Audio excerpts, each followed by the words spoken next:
Hello and welcome back to episode 16 of the Boxing Social podcast in association with Betfred, with me, your host, Rob Tebbutt. Delighted to be joined once again by Ade Oladipo. The regular. The regular now. The yes, regular. You have become something of a regular. Barry Jones and Dave Allen are going to be hunting for you. But I am joined once again by talkSPORT, Sky Sports, Boxing Talk with Ade Oladipo. Thank you, my man. How are you? Nice Not to see bad. you. Can't complain. We're up and running. The world is opening up, slowly but surely. So I'm excited. Good weekend of boxing as well. You know, all over the world, right? Not just the UK stateside as well. A couple of good cards. So, yeah, interesting weekend. The world is back-ish a little bit. Yeah, ish. At least capital letters. Non-essential business places open. So, yeah, I can go. You going pub? No, You're not going to go and sit outside the pub? Not really a drinker. No? Not really yeah, a you're drinker. not, are you? No. Maybe go, I don't know, it depends on what time we get finished today. I think we'll probably end up going for a coffee or something like that. Yeah. Something nice and boring, which was what I am. As long as they're not travelling down to a Weatherspoons or anything. No, I bet it's going to be pretty rowdy. They'll probably get some good boxing content. I'm down telling there, you so now. There'll be people like shaping up. 100%. There's people. Been working on my jab throughout lockdown for that first day back in Weatherspoons. Any man in Weatherspoons. Yeah. But yeah, so it's been a while since we've done a podcast. I think it's been about 3 weeks since we've done one. A few bits and pieces have happened since then, of course. Dillian White, Carl Frampton. Yeah. And as you mentioned, a packed weekend of boxing this past weekend. Conor Benn, Jaron Ennis, and Joe Smith Jr., the new light heavyweight champion. Let's start over here. Let's start with Conor Benn. Okay. Start from the top, work our way down. Wasn't expecting that. Conor Benn, first round stoppage win over Samuel Vargas. Early for you or right on the button? I think it's always difficult when once a fighter's head starts rocking back on the ropes. That's the problem. There's a couple of those. And it kind of reminded me a little bit of Carl Frampton and Lucian Bute. Okay. When good shout. the head's just going back a little bit and then he jumps in, and admittedly different Corrales and Castillo, if you remember, when Castillo's head goes back on the ropes. If the ref's watching that and he sees the eyes roll back into your head, he's jumping in. I think you can understand why Samuel Vargas might feel it was a little bit early, and certainly watching on. But I think personally it was a good stoppage. Yeah, I would much rather 1 too early than 1 too late, and I think 100%. He was going to be brutally knocked out there. And you know, I think there didn't seem to be many complaints. So when I was watching it, I was thinking, and then I went online. Everyone was like, "Oh, early." I was like, "Really?" So I watched it back again. I was like, "It wasn't early." Like Vargas wasn't complaining immediately to the ref. As soon as the ref jumped in, he complained after, I know, but he wasn't like, "Oh, ref, what you doing?" Like, don't start. You know, fighters push off the refs. Like, what you doing? He didn't do that. But I did think. I don't know. Sometimes it's an afterthought, isn't it? Fighters can kind of go, "Oh, I'm supposed to complain now." Like, no. So I think I saw him. Like you can see him in the ring afterwards. He's kind of trying to complain, and he looks still buzzed. He looks still badly hurt. But as I say, I think you can see why he maybe felt it was a little bit premature. People watching by, but this is I mean, you know, you make a rod for your own back when it comes to the officiating sometimes. We have seen a lot of bad stoppages and I've seen a lot of bad decisions and bad refereeing and what have you in Britain recently. So when stuff like that happens, it kind of feeds into that toxic environment of people going, "Oh, the officiating shit," or whatever. Yeah. And but for me personally, I thought, and this is something, I mean, I bet on Conor Benn, I think in round 7 to 12. I thought it would go slightly longer than that. 100%. And as soon as he started letting his hands go over him against the rope, I was like, yeah, this is going to get stopped. And then it did get stopped. So, I thought, but, you know, stoppage aside, I thought it was a very impressive performance from Conor Benn. It was. I mean, look, this was, quote unquote, the step up, right? I mean, this was a lot tougher than Sebastian Formella, although Formella might have that record of only being beaten once. Who's Formella fought to have that record? Vargas has been in there with better opposition, and yes, he's lost to that better opposition, but he's handled himself quite well, especially when you look at the Collazo performance. I was watching that in the lead up to it. I thought, okay, that's semi-recent-ish, so we know he's still serviceable. He spoke about being given a longer camp, which you don't normally get in those other fights. You just kind of get the short notice fights, so he got a longer camp, and Ben looked good. Ben looked fast, he looked aggressive. I thought he was going to box a bit, but I think he hurt him and thought, oh, he's hurt. Yeah. And then jump on him, and that's what you're supposed to do, right? You don't get paid for overtime, as they say. Yeah, definitely. I think with regards to Samuel Vargas, I mean, it is a step up on paper, but I mean, if you look, even you mentioned Sebastian Formella then, his one loss, I mean, we had it drummed into us. Who did he lose to? We lost to Sean Porter. Oh, yeah. And we've got to talk about Sky Johnny Nelson. Yeah, we'll get on to that. But I think you always have to be wary of kind of judging fighters based on their losses, which is what you're doing with Samuel Vargas, what you're doing with Sebastian Formella. You know, they're well known for their losses, particularly Sammy Vargas. I mean, he took a right shellacking from Virgil Ortiz over 7 rounds and got stopped. But yeah, I mean, I anticipated going slightly longer. I didn't necessarily expect Ben to get him out of there in the first round. But, you know, as you say, he was aggressive. He landed that straight right hand that looked to get a little bit of a reaction. But I think what the most impressive thing for me about his performance was the way that he picked his punches. Lots of nice variation in there. Didn't smother his work. Didn't go wild. Landed, backed up, head, body, uppercuts, hooks, straights. I thought it was good. I thought it was a very good point you make, because when he did hurt Samuel Vargas, and Vargas is on the ropes, you can see him looking. So he's not swinging for the fences, sort of Wilder-esque. He's actually looking at what could land, and I thought it was good. Really good performance. And look, what next? I don't know. I don't think there's any room. Of course, you're going to get carried away, and you know some have gone. Well, no. Some have gone. It's an impressive performance, so you're going to be carried away. But I think let's have a look at things objectively for a minute. And as I say, Samuel Vargas I think he had 8 losses going into the fight. It's not like I think 6. However many losses or whatever he had. You know, he'd been beaten a fair few times. So I don't think there's any real need to push on now. I think like a couple more gatekeepery type guys, like learning to develop from there, I think is probably the way to go for Conor Benn. Even those are dangerous, you know, but it's going to be dangerous. Because people are asking me yesterday, okay, who are the gatekeeper guys? Who are the top 20, 25 guys before you then enter into that top 20, 15 debate? Mate, it's hard out there, you know. Yeah. I mean, what do you look at? Do you look at someone like a Collazo? I mean, do you look at someone like that? Potentially. A veteran on the way out, but still, you know, brings that name value, right? And everyone will be looking at his tough fights and, you know, should have won a world title, blah, blah, blah. I mean, that's dangerous. I think some of the best fights for Conor Benn still to develop and learn are still the domestic fights, but he's not going to go exactly. For us, yeah. I think the Jenkins and the Mickensons, he's not taking those fights. With the Formella fight, it was kind of, I asked Conor before that, because I was actually at the fight. I asked Conor before then and Tony Sims, and they said, you know, if we win this, then we're past domestic level, which didn't necessarily agree with. But I think once you go and knock Samuel Vargas out in a round, then you're not really going to look to go back and box at British level, whether that's against a Michael McKinson. Congo, if Congo beat Mickinson, there's a cell there. There would have been a cell there. Congo would have screamed. Well, Congo's not one to scream into a mic, is he? To be honest. But again, what does Conor Benn get out of that fight? Like, he gets the box like a still largely avoided 6 foot odd tall welterweight. He's probably not going to take that fight. But yeah, I mean, Amir Khan. There's a lot of talk about that afterwards. Eddie and Conor Benn talking about Amir Khan. Like, what does he achieve by fighting Conor Benn? Apart from, and there will be some cha-ching, right? I mean, they'll chuck it on pay-per-view. We know how it works now, Rob. But what does he achieve from Conor Benn's got a WBA international continental belt, and Amir's like, if Amir's going to have one more, it's going to be against someone of note, whether it's Kel or someone in America of note, and he goes out like that. He's not going to fight Conor Benn, or it just won't. I think Khan beats Conor Benn. I'll say it now. I think Khan could beat Conor Benn. I disagree. You think Conor Benn knocks him out? I think I do. I think it's a bad fight for Khan at this stage of his career. An aggressive kind of violent welterweight, hungry, young. I don't think Khan needs to be going. But having said that, I mean, if you look at what Amir Khan's achieved in his career, he's had a fantastic career. He's had a brilliant career. Amazing. But at this point of his career, I just don't really think that's a good fight for him. But look, if you're Amir Khan with all the achievements, as you say, you take a big fight or you go and box Billy Dib again in Saudi Arabia. That's what you do, for right? A massive bag of money. That's what you do, yeah. I don't really see, you know... You think they go the Avinician route? No. No, not at all. No, I think... But again, look, this is where it kind of comes with boxing. Everybody's looking up. Nobody wants to go back. Like Conor Benn... I mean, having said that, I don't really see Conor Benn or Team Benn necessarily going for Avinician and saying, yeah, that's the fight I want, because he's dangerous and yes, he's known over here for beating Josh Kelly, but in the grand scheme of things, he's not exactly a massive name.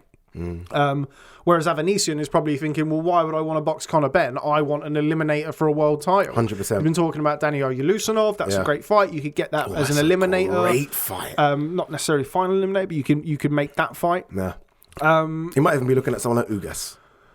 Who? No, not Conor Benn. Avanesian. Yeah, I mean, I think Ugas is going to box Errol Spence. Yeah. But again, it kind of goes to everybody's going to be looking up, and there's always a reason for you not to take a fight beneath your level or what you perceive to be beneath your level. But yeah, I think Conor Benn just kind of knocking around and getting experience against Collazo, somebody like that. Adrian Granados. I know Granados is probably a bit shot worn now. Josecito Lopez? Yeah, somebody of that. But that's a dangerous fight. They're all good, because he's game. And he's still got a bit left in the tank, Josecito Lopez. And he'll come and have a go. But, that probably will play into Ben's hands. But, yeah, I don't think there's necessarily too much need to get carried away. He is still very young. He's still, I mean, people hate the expression, he's still very much learning on the job. No, he is. And this is, I'm almost disappointed. Look, happy for him to get that performance. And like you say, you don't get paid for overtime. But it would have been nice for him to face some adversity in that fight so I can see how he handles it, right? Going through the gears, switching up, maybe Samuel Vargas showing him different looks and different reads, and he's got to get through those. It's almost disappointing because I don't know. When someone does that, I still don't know where they are anymore. It's strange, right? I mean, he's been saying he's fringe world level. He's not fringe world level. He's not that. But I don't know where he is because you blew someone out in the first minute and a half. I don't know. And also, I do feel that not to make any excuses for Sammy Vargas or take anything away from Conor Benn. No, I'm not. I feel like I feel like Sammy Vargas would have gone into that fight thinking I've boxed Errol Spence, Virgil Ortiz, blah blah blah. This kid? He's not going to be able to. And I think when that first right hand landed, whoa. Okay. Yeah. And then I feel there was an element of him being caught cold a little bit in that. 100%. Right. First round, you're going to get caught cold. Yeah. So it is interesting to see where he could go. I'm just trying to get the top 20. He's now number 21 on BoxRec, so he's got a top 20. The Adrian Broner fight was discussed. Never going to happen, is it? That'd be a fun fight though, a great build up. Oh, that would be fantastic build up. But I mean, if you're looking at kind of people above him, I think again, I'm looking at faded coming to the end. It's I don't know. Out there. Chris Van Heerden. Yeah, it's not a bad. Good shot. Somebody who's durable, go a few rounds. Has fought Errol as well. Yeah, he will travel over. Yeah, maybe somebody like that. But I don't think there's necessarily any need to get too carried away. Still a work in progress. 147 pounds is still one of the strongest divisions in boxing. Yeah. And there's no easy we saw routes. that over the weekend, right? There's that kind of waiting for you. Exactly. Yeah. But again, you will get people who are drawn in by the performance. And why wouldn't you be? It was such an exciting performance. And he is a really exciting, engaging young man. Mate, he's great on the mic. He cuts a promo. All that Spanish speaking that he did at the weigh-in. That was really sold. Good. Dude, I was sold. I was like, really pardon? Okay, yeah. I bought into this. And then there's talk of Lewis Crocker as well. Obviously, MTK. That's a good fight. But again, like if you're in that fight, you're trying to make that fight, Lewis Crocker gains a lot more from boxing Conor Benn and vice versa. Now. So you're always going to get difficult. You're always going to get that in boxing. But no, I thought it was a very good performance. I said this after the Formella fight when went to the Formella fight and he was unrecognisable from there was actually like a Conor Benn career review completely documentary different thing. Person, isn't it? Yeah. It was on after the show at the weekend. They put this thing out and it was showing like his early fights and the fights with Cedric Payno and stuff like that. And he looked completely different in the Formella fight. He was boxing and it was lateral movement. He was bending at the waist and credit to Tony Sims. Exactly. Let's give them credit. I mean, even like Ted Cheeseman in that performance, that's credit where credit's due. Do you think Marku can goad him enough? No. What does he gain just from for the boxing? I want to fight him. I want to beat him up. That's it. That's what I'm thinking. He might like literally. No, I don't. If someone gives him that much jib, I just want to fight him. I just want to beat him up. I don't really see that happening. No? If you're Conor Benn, you're looking up. With respect to Florian Marco, I think he's a very fun fighter. He's got a lot of things that he needs to work on before he needs to fight Conor Benn. He got dropped by Ryland Charlton in his last fight. Yeah. With all due respect, that's 140 pounder. Yeah, and not a very big 140 pounder. Yeah. So imagine that happening in a venue with the Albanians. Oh, yeah, it'd be great, but it's. I just don't really see what Conor Benn necessarily gains from that fight. Can we talk about Sky Johnny Nelson saying he'll beat Sean Porter, please? Not that he should fight Sean Porter, that he'll beat Sean Porter. Can we have a conversation about that nonsense? Yeah, the floor's all yours. No, you know what it is. Yeah, I spoke to Johnny many a times, and when he gets called this Sky Johnny Nelson or company man Johnny Nelson, I'm like, that's unfair. And then he goes and says that, and I'm like, calm down, dude. Like, calm down. You do know Sean Porter is an absolute dog. Sean Porter that put on a very good performance against Errol Spence, and a lot of people think Errol Spence is the man. I don't. I think that's Terence Crawford. But I understand how people say Errol. like Sean Porter, when you think of a fighter like Conor Benn that wants a dogfight, right? He likes that.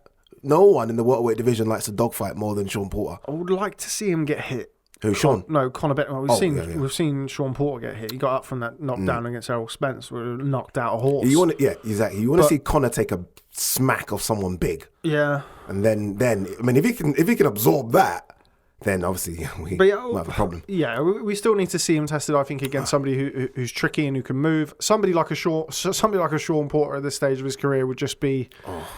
It's not worth it. Well, again, it's risk reward. Why would you throw him in? But I don't necessarily believe that anybody is actually realistically thinking about putting him in with Sean Porter. It's it's just strange though, because obviously Johnny said it. His dad said it as well. Yeah, but you're picking out a name there that everybody knows and everybody's heard of before, and you're just aligning it next to it. There's nothing new with that. It happens in every weight class in the sport. You're clout chasing, as the young'uns call it these days. So I don't really see that being anywhere near kind of realistic. I don't see the Khan fight happening, by the way. No. And if you're Amir Khan, and again, I do believe that Conor Benn would beat Amir Khan if they box, but I also see why Amir Khan would. What does he get from that fight? You go and do other things, and if Conor Benn achieves even half of what Amir Khan achieved in his career, he'd have had a brilliant career. Let's not get it twisted. Amir Khan is one of the, he's a modern British great in the ring. Amir Khan's an absolute legend. If you look at in this country, if you look at Kell Brook, I don't really see that fight happening. I know Ben was talking about that. They're close as well, aren't they? They're quite close. They speak outside. I don't think that would ever happen. So, yeah, I don't know what they're going to do with him. Wait, so you think Conor will beat Khan? How do you think Conor will get on with Kell? At 147 pounds, I think he beat him. You think Conor beats Kell at 147 pounds? I don't think Kell Brooks should be boxing at 147 pounds anymore. He took one shot against Terence Crawford. And was so you think he's the best 147 pounder in the country then? No. I still think Josh Kelly might Josh beat Kelly, him. Okay. Still think Josh Kelly would beat him. I'm with you on that as well. I'm with you on that. Yeah, I think Josh Kelly might have a problem at 147. There's a lot of good fights out there. Yeah. Even like you say, domestically, there's still good ones. Yeah, but he doesn't go backwards now. There are, yeah. You're right. He's not going to go backwards, and he's going to be looking up at potentially trying to work himself into a world title position in his next probably half a dozen fights or so. That's where they're going to be looking, but. Yeah, I do still think they need to be, I wouldn't say cautious with the matching, but something like that. Not too gung-ho, not too kamikaze. I think they might have to rein him in his own thoughts about what he wants next. I think that's the issue. That's always what you want to see from a fighter, though, as a fan. You want to see a fighter kind of, I want to fight him. I want to. Anyone. Looked like he was going to chin Hearn in the post-fight press conference. He is ready to go into that kid. Yeah, he's really so intense. Like his dad. It's crazy. He's really intense, Conor Benn. So some people like interviewing him. Is he like that? Is he like that to interview? Yeah, he's very like that. Very, very. Yeah. I interviewed him when Nigel. It wasn't the last time I interviewed him, but it was one of the last because of bloody COVID, when Nigel was preparing for his fight against Saki Obika. Jeez. Okay, I remember interviewing him in a little room in Tony Sims's gym. I remember him getting really hot under the collar about his dad fighting and him and his dad's relationship and stuff like that. And you could feel in the sense that he didn't want his dad to fight. Didn't want his dad to fight. Yeah. He was talking about his relationship and stuff like that. He wears his heart on his sleeve, and just like his dad did. And I think that's what a lot of people can engage with. I think Barry Jones, shout out Barry Jones, said words to the effect of people like him because he speaks his mind and he says what he wants. So like his dad. That's why his dad was my favourite fighter. Boring, mate. Listening to people after fights go, we'll just see. My team will take care of that. I'm just gonna take it. This is your chance, right? The world is listening. Say what you want. I don't follow me and my MMA, team are gonna sit together and discuss. And I'm like, what are you talking about? Yeah, I think. Say a name for F's sake. I can't remember his name. I've forgotten his name. The MMA Chael Sonnen said that the next fight starts in the post-fight interview. That's it. Which is perfect. It's that's exactly when it starts. Right, you call out someone. That person's listening. They then tweet, or in this world they tweet, and then fingers crossed we get a fight made. But yeah, love him. It's weird how his star power, I think, in the last couple of fights has just gone through the roof. Literally. Well, he's not. He's ascending. Anymore. I think at a rate which is crazy. He was a bit of a gimmick. I think he does. Maybe I'm exaggerating here, so you can tell me, Ade, wind it in. I think he does 20,000 in the O2 Arena who he fights next. I think he's got that much star power with him now. I think 20,000 Brits will turn up for Conor Benn. Maybe. I think he'd probably have to fight somebody that people knew. Headlining. I'm not sure he could do 20,000 against like another Sammy Vargas type person. But if you look at kind of, you go through his record in his last few fights, Koivula, which was a good win. He keeps talking about that one a lot, doesn't he? Well, I think Koivula hurt him in that fight as well. He was hurt in the first round of that fight. He mentions it all the time. Yeah. Steve Jamoy, obviously we've seen him around. That's what I'm saying. He's ascended a lot. And then Formella and Vargas. So yeah, interesting. 2018, Chris Truman, 13-8, and that's now, and 6-5 after that, and now he's gone. That was in between the Payno fights. Yes, so very impressed with Conor Benn. But yeah, Britain's next boxing superstar. That's what some people have said. Yeah. Anyway, rest of the card. Let's work our way down. Go on. Shannon Courtney, the new WBA bantamweight champion of the world, against Ebony Bridges. Yes. I don't know what you thought of the fight, but I was pleasantly surprised. I thought Ebony Bridges was very, very game and hung in there and showed real heart and real metal. I thought Shannon Courtney had to dig deep. Showed some good boxing skill. She held it together in the wake of Ebony Bridges' pressure. I thought it was a really good fight. And, you know, people can say what they want about the build-up being cringy. Dude, I don't mind it. I don't mind the build-up just because, look, and I fully understand what Ebony was saying. Look, we're trying to get as many eyes on the sport. And I get that. You know, some hardcore boxing fans, but, this is a disgrace. Hardcore boxing fans have to understand that they are in the very minority.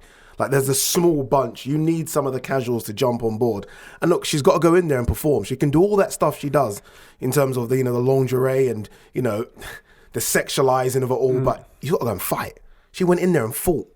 And I tweeted yesterday, if you are still against female boxing, please just watch round 7. It's only 2 minutes. It's on Sky Sports YouTube page. Watch it and then tell me you're not impressed by what these ladies are doing. I mean, Ebony Bridges' eyes completely shut. Very reminiscent of Daniel Dubois, right? Completely shut, can't see out of it, and she's still going. And Shannon Courtney's boxed on the back foot, under pressure. Technically very good for a novice, and that's what she is. She's a novice. I've seen some men that are 10-0 that are not boxing that good, that clean, and I thought it was a really good performance. Ebony is a fighter. She's been doing kickboxing and MMA since she was 6, 7, she said. I think she's bodybuilder. So she's got that kind of mentality that she can fight when the going gets tough. Yes, her boxing's a bit crude. We all knew that it was going to be. I thought it was a great fight. And I think Ebony sold herself well. And I think female boxing can do well to have someone like her because she really does sell a fight. Yeah, she was really good. She kind of captivated Fight Week. Done bigger numbers than Conor Benn and Vargas. All of our... the weigh-in did very well on our Facebook. I understand. I ran home to watch it. I was like, wait a minute, is the weigh-in happened yet? But you're absolutely right. Like, it has to perform on the night. You can do whatever you want. If you build up the fight, whatever you want to do. When it comes down to it, if the fight would have been an absolute... Then she's done. It's like... Yeah, well, it's damaging. That would have been damaging. If it would have just been, we're here to sell sex and try and build up as many eyes on the sport as possible. But they flop. Yeah, then that wouldn't... But it was a really good fight. There was a lot of ebbs and flows in it. Yeah. I thought Courtney boxed really well at times. I felt like there was a couple of moments where it looked like she was going to start to unravel because of the pressure, and likewise there was a couple of moments where she hurt Ebony Bridges. I think she hurt her with a straight right hand in the end of the 5th round. Dude, hurt her legs literally just dipped, and that's when you think, that's when you know if female boxing was 3 minutes, that doesn't get past the 5th round. If it was 3 minutes, I asked Shannon Courtney about this, I don't know, it was a while ago now, probably a couple of years ago, 18 months ago, and she said that it's something to do with, or the reason why women box 2-minute rounds is because it's something to do with the sweat glands or something. Oh, okay. And it's something to do with women get dehydrated quicker than men or something like that, and that's why it's 2 minutes, though, isn't it? I mean, like in MMA, they are doing what the men do. They are doing 5-minute rounds. Like, the men do 3 5-minute rounds. They do that, and for the title fights, the men do 5 5-minute rounds. The females do exactly the same thing. I don't know. I thought it was health reasons. I thought it was just a case of just health reasons. I think it's something to that. I mean, I just what Shannon Courtney told me. Yeah. But yeah, she said it was something to do with dehydration or something like that. I'm not entirely sure. But yeah, I agree with you. But if you kind of look at the end of that fight as well, the last 2 rounds, I think it's the end of the 8th round, Ebony Bridges went back to her corner and was like, I can't see out of one eye. And that normally is a stoppage, That normally is the corner saying, or the doctor coming over and looking. And if the ref or the doctor heard her say that, fight's she'd probably over. Been pulled out. Yeah, fight's done. And it's stuff like that where if she'd have got knocked out badly in the 9th or 10th round, that wouldn't have been a good look. No. But credit to her. She's a fighter. She wanted to carry on. Yeah. And she did, and she finished the fight very well. I thought it was a very good fight. How did you score it? 6-4? I had it 7-3? for Shannon Courtney. Yeah, I thought 6-4. But there was. Wasn't there it were a 12 round? rounder? Am I missing something? I don't know, mate. I don't know. I was wondering. No, for a world title, yeah, I think you would expect 12-2s or rather than 10-2s. But I don't know. But look, I mean, let's not forget the last 12 months or so, women's boxing has been doing very well, but it's still very, very early days for the sport. That, in my opinion, 100%. For a world title, it's world title when you've got, what is it? What was Ebony Bridges? She was 5-0 going in. Shannon Courtney 6-1. Yeah. When they're both fighting for world titles, it's early, right? Yeah, it's early. But I understand kind of people saying about Katie Taylor and the respectful kind of side of things, but every boxing needs characters, all kinds of different characters to sell things to different markets. For every Katie Taylor that you've got, you need an Ebony Bridges, or you need this 1 trillion%. And I'm like, I get what Shannon's saying because she's been judged on that as well, right? Just with her looks, blah blah blah. But she needed Ebony Bridges.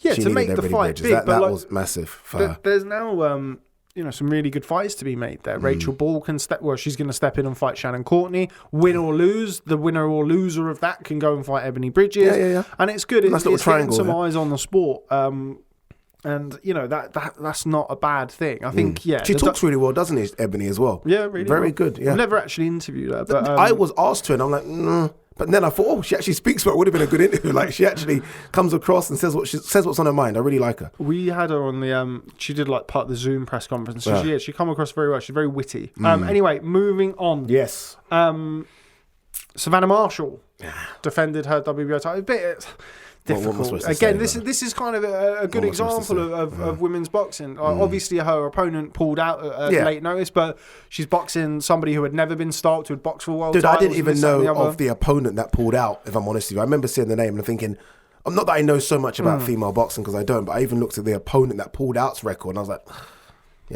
But it's important to note that Savannah Marshall was very good. She's very good. I thought she was really strong. Good against Hannah Rankin. Yeah. We've seen Hannah Rankin against Clarissa Shields. We've seen Hannah Rankin go in and box good level opponents as a professional. And Savannah Marshall did a real good job on her in her last fight. And, this fight was always going to be something similar to what we saw with the fact that her opponent was coming in short notice. She was 44. And she looked every bit 44 as well. Yeah, I wouldn't tell her that, mate. She looked nails. But she looked every bit. But then she's coming in on what? 4 days notice. Yeah. 4 days notice. So what it's just can we expect? important for Savannah Marshall to get out at that point. But I thought she boxed well. She did what she had a look at her in the first round, saw there wasn't much there, and she almost knocked her out of the ring. And she's got with a right power hand. that she could punch. She can crack, can't she? And that's the thing that some people don't like about female boxing, that you don't get the knockouts, you don't get the knockdown. She will do that. She will deliver. She is very, very good. I've interviewed her a few times. She's just fully focused on that Clarissa Shields fight now. That's all she wants. Bit of smoke in the post-fight interview as well. She was saying, I hit too hard for her. She'll never take the fight. And Eddie was doing his best to wind Clarissa Shields up, which I don't think is the most difficult task in the world. Mate, it's easy. It's the most easiest thing. She is fired and wired up for it all the time. Look, she just wants to get paid. I mean, she wants to get paid. She probably thinks, look, I'm a double Olympic gold medalist. What is she now? 3-4 weight world champion? Is it one of the, whatever she is. She's unbeaten, world championship. And she's thinking, I need to get paid now. I need to see some money. I'm not seeing anything. She sells herself. I mean, as much as we think she's a bit, and some people think she's a bit arrogant, she's talking, right? At least she's doing that, because a lot of people don't talk. And now she's having to switch over to MMA to try and earn some money. She doesn't want to bloody do MMA. Why does she want to risk doing jiu-jitsu and rolling around? She doesn't want to do that. But that's because she's trying to search for money anywhere. And she's probably thinking, look, just pay me. Yeah. Savannah Marshall's a big fight, and it is a big fight, right? Whether it's on the undercard or a standalone fight, she just wants to get paid. All the hypocrites saying she's ducking Savannah Marshall because Savannah Marshall beat her, the only loss in an amateur career. That's nonsense. I think when you have like the pedigree that Clarissa Shields has as an amateur, particularly as an amateur. Her achievements on paper look fantastic. The fact she's a two-weight undisputed champion. Yeah, which is, I think 6 of the 8 belts were vacant or something like that. So when you dig a bit deeper, it's, again, but that's not her fault. No, her she's issue, fighting what's in front of her. Yeah, she will fight anyone. That's just the issue that there is with female boxing at the minute. It's such early stages, and the really good fighters like your Savannah Marshalls, like your Clarissa Shields, Katie Taylor, etc., are significantly better. That's the everybody problem. else. Yeah. So, but yeah, that's a really good fight. I'd love to see that fight. I think it kind of goes back to what we were saying about Ebony Bridges and even Conor Benn. You need these engaging characters. You need different characters. I will say though about those girls, and you're right, being stages above. I remember going to the Olympic qualifiers at the Copper Box. I remember watching. So Pasoon was there, and she fought and she lost. And there's a couple of other girls, Ivana Habazin, who's fought for a world title. She was there. She lost. She boxed Clarissa Shields. Yeah. She boxed Clarissa Shields as well. There's some good female amateurs, that just don't turn over. They either stop and then go on to have families and have kids, right? And there's no money in it. But there are some really good amateurs that just don't cross over. Just don't want to. And we've got to entice them to want to stay in the sport. Well, I think the sport in general is doing a pretty good job of it at the minute because, the last 12 months there has been certainly an ascension with women, especially in this country. But whether or not that's to do with the fact that they're cheaper to make, which is what a lot of people suggest. That's what Tasha's saying, right? I mean, Tasha's saying she wants more. They are much cheaper to make than men's fights. And obviously in a pandemic where you don't have a gate, then that's going to be even worse, a carrot to dangle for promoters, who are looking to save money. But I think Savannah Marshall versus Clarissa Shields is a really big fight, and hopefully they can get that made soon. Is that a standalone fight, you think? This is what I was trying to argue online with people. They're like, it should be, shouldn't it? But they're going to want pay-per-view money, and it's a Saturday. See, you've done that face. Yeah. So you can do that face again. Well, it's true, isn't it? It's a Saturday night fight, isn't it? This is the problem. Who's going to pay 15 quid to watch it? No one. No. 15, generous, mate. I mean, well, so it's going to be 20, isn't it? Or 25. It should be. It should be a standalone. But is the money there? That's the problem. It's simple economics. So if the money's there to pay them what they want to get paid, and you can do it on pay-per-view, then do it. But I don't think it's not there like that. Yeah. Like as a good. I don't know, because you'd look at that as like the biggest fight in women's boxing history, wouldn't you? Really, potentially, right? So you would want that as a standalone, but it's just whether or not it can be made as a standalone. Yeah. Elsewhere on the card, Cash Farouk against Alexander Espinosa. Great fight, wasn't it? Really good fight. Great fight. After about 2 rounds, there was more action in those 2 rounds than you would see in most 10, 12 round fights. Great fight. Cash Farouk's style was brilliant. It's such an exciting beautiful style to watch. Yeah, can we stop the James Toney things though? Because not that I can see what they're saying, but just let's relax a bit with it, please. But look, Cash Farouk's a fantastic boxer. Sometimes I think he overthinks things, like he's trying everything. And I feel like against these South Americans that are just always going to stay there, you've got to have a gas tank to continue to do that for the full rounds, right? To go 10 rounds like that. And I think that's what his problem was on Saturday. It was beautiful, but then because he doesn't have a punch per se, right? He's not going to dent them. He's got to do that for 10 rounds. Or when he goes to that next level, 12 rounds, and that ain't going to be easy. I don't know where you get a punch from, but it's not going to be easy. I think he punches hard enough, but to deter them. I think they keep walking him down. And he's small as well, isn't he? I don't necessarily think that his punching power is necessarily the problem. He's got good timing, good punch selection and stuff like that. I think my concern for him would be that he takes too many shots. He's got that lovely style where he rolls and counters and slips and slides, which is great. But you look at his face after the fight. You can't believe his face after the fight. You can't have too many of those fights at that level. Yeah. And that's the problem when you're standing and trading in the pocket and trying to catch and counter. It looks great, and it's I love watching fighters. No, it's beautiful. Honestly, it's beautiful, and we don't normally see guys over here fight like that. You watch some of the fighters in South America. It's an American style, isn't it? That you don't see. So it's kind beautiful, of Midwestern style.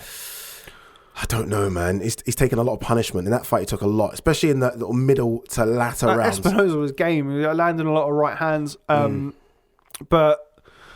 Yeah, I feel like there were times in the fight where Cash Farouk was using his feet a bit more, which is getting out of range, using his feet rather than staying in the pocket and looking to slip and counter and stuff. I feel like he needs to implement a lot more of that in his game. I don't think... Which he can. How many fights has he had? 15? He has had... 15, 16? That was his 16th fight. But I don't think. I know it's for the WBC, the coveted WBC International Silver title. Oh, the International Silver title. Wait. So I didn't know that. So I knew there was a silver. I didn't know there was an international. So there's an international silver. Levels to this game. So I think he probably moves. I don't think that'll get him a top 15 ranking with the WBC. I think he was like 20 something, and Espinosa was 20 something else. Great research there from me. But I don't think that'll necessarily put him in the top 15. That's actually not a problem for him not to be in there. No, I don't think so either. Dude, I think there are that weight division, you know it. There's sharks everywhere. You step in there, good luck. I mean, you're fighting people that, especially those South Americans that we don't know. Like, how many of us really knew much about Espinosa? There's hundreds of Espinosas out there, hundreds. And then the guys from Asia as well. It's again, I love Cash Farouk. I love his boxing ability, but take punishment like that. It doesn't last long in this business. You don't last long. So, we'll see. We'll see what he does. But in terms of a boxing style, fantastic. I know people are calling for the McGregor rematch. Yeah. We can wait a bit. I don't mind that simmering a little bit more. A couple more fights. It depends. I mean, I thought Lee McGregor looked very good in winning the European title last time out. That fight will always be there. I think Lee McGregor is probably going to be wanting to. I know he's looking to push on and get on with things. Again, it's kind of, well, what do I get from fighting him? Cash isn't asking for it as much. Like, for someone that lost the fight, you'd think that he would be screaming not for really the rematch. His style, though. Yeah, not really his style. He's a very kind of humble, respectful young man.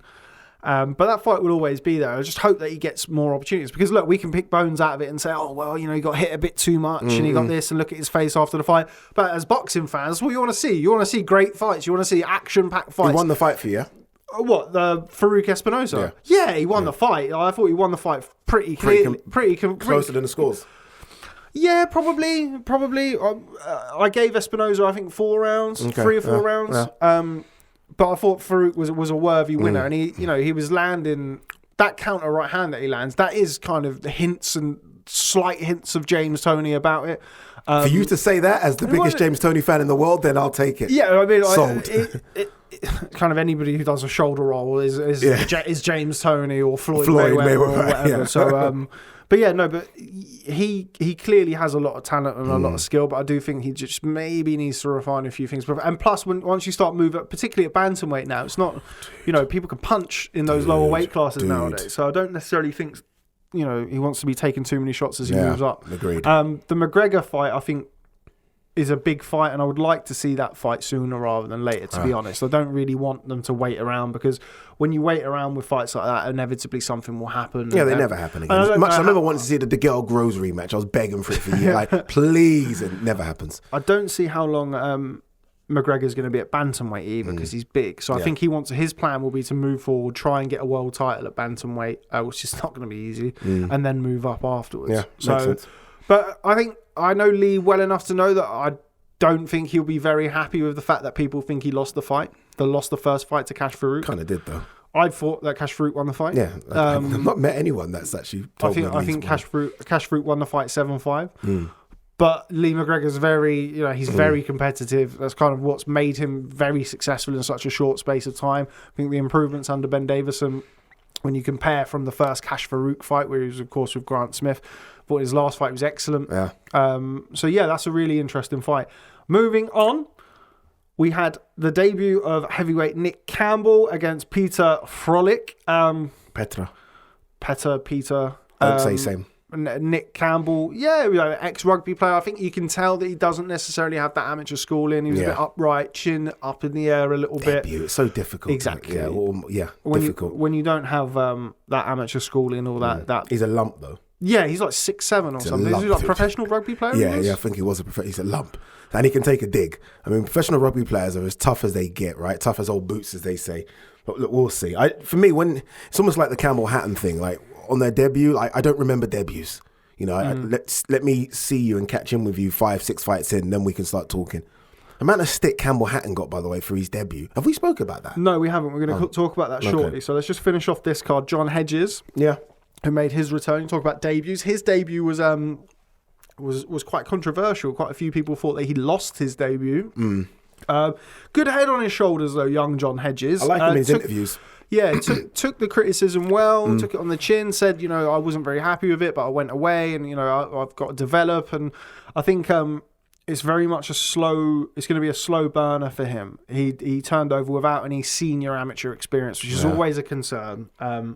You've not fought men. You're not fighting men. You can do as much sparring in the gym as you want, but once you get in there on the night, it's different. And then the matchmaking just becomes so difficult as well. Yeah, and it's difficult to learn in those, and this is kind of what you're saying about Campbell Hatton. It's difficult to learn in those fights and get those fights to develop without the senior amateur experience on high profile cards. 100%. If you're doing that away from the cameras and on a small hall somewhere, then that's a lot easier than doing it. This is the problem, right, with no small hall shows right now. These guys, where John Hedges probably would have been on a small hall card, he can't now, right? If you want to fight, you're going to have to fight on the big stage.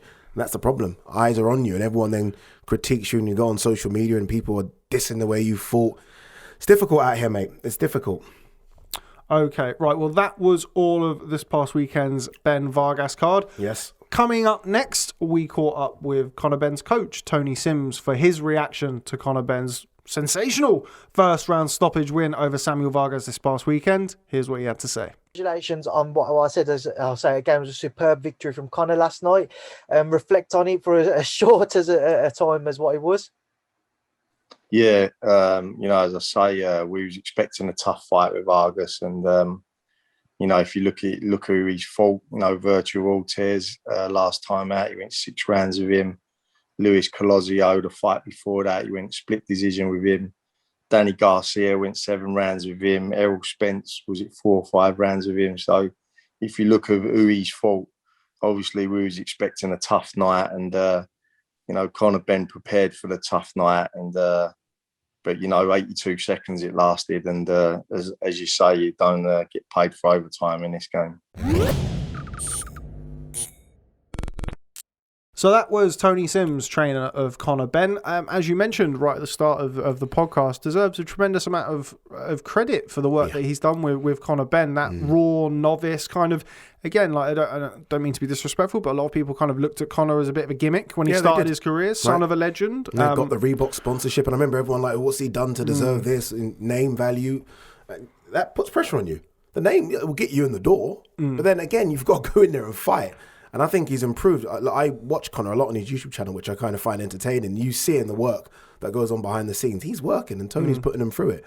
Good stable of fighters Tony's got there. Yeah, he has. And he's, unlike some trainers or some people, non-fighters in boxing, he doesn't seek the limelight. At all. You very rarely see Tony Sims saying anything controversial. He keeps his eye on the goal, so to speak, and he focuses on his fighters. So, yeah, I think he deserves an immense amount of credit. He took Darren Barker to the world title. Darren will be the first to admit that, as talented as he was, that that's a great achievement, taking Darren to the world title, particularly around that kind of time. Golovkin, Martinez, and those guys kind of hovering around. Admittedly, he beat Daniel Gill, but still. No, Daniel Gill's solid. Yeah, at the time. Yeah. But yeah, credit to Tony Sims. Been around a long time. He has been around a long time. Anyway, moving on. Conor Benn, of course, wasn't the only unbeaten welterweight prospect. Well, probably can't really call them prospects anymore. No. On display this past weekend, Jaron Ennis, Boots Ennis, in his step-up fight against Sergey Lipinets, of course, ex 140-pound super lightweight champion.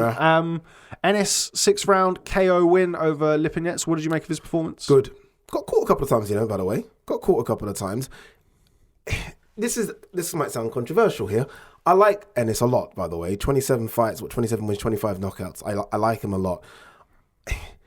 Doesn't move his feet enough for me, and I know that might sound a bit crazy. Moves almost a bit like Broner when Broner came through. When Broner moved up to 140, 147, I thought Broner, very fast hands and good lateral movement, but his feet weren't moving. And I was watching that fight because I'm watching it to pick parts from it rather than give you plaudits. And I'm watching him thinking, how would he match up against a Crawford or a Spence? Because those are the fights that he's talking about. And I'm thinking, he gets cracked a lot. Or I thought he got hit a lot by Lipinets in that fight and didn't move his feet. Overall, look, good performance, but I don't rate Lipinets like everyone. I'm not he won a world title. I mean, you look at who Lipinets beat to win the world title, then he lost it immediately after. Kondo, who had lost like 6 or 7, and then he got beat by Mikey Garcia quite comfortably. So it was a good performance. I almost feel like there's still another step up fight before he goes in against those 2 or 3 that he wants. That step up fight could be a Danny Garcia if Danny wants it. Could be a Sean. But I don't know. He's good. The finish was good, right? He's got power in both hands. I can see that.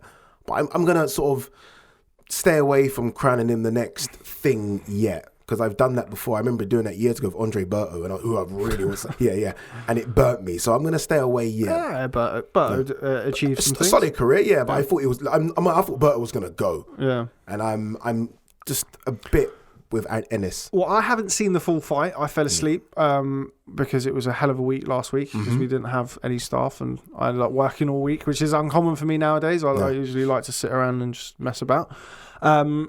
So I ended up falling asleep. I did watch the highlights, and obviously I've kept an eye on Ennis for a while. Yeah. And I think he's a very, very, very talented fighter.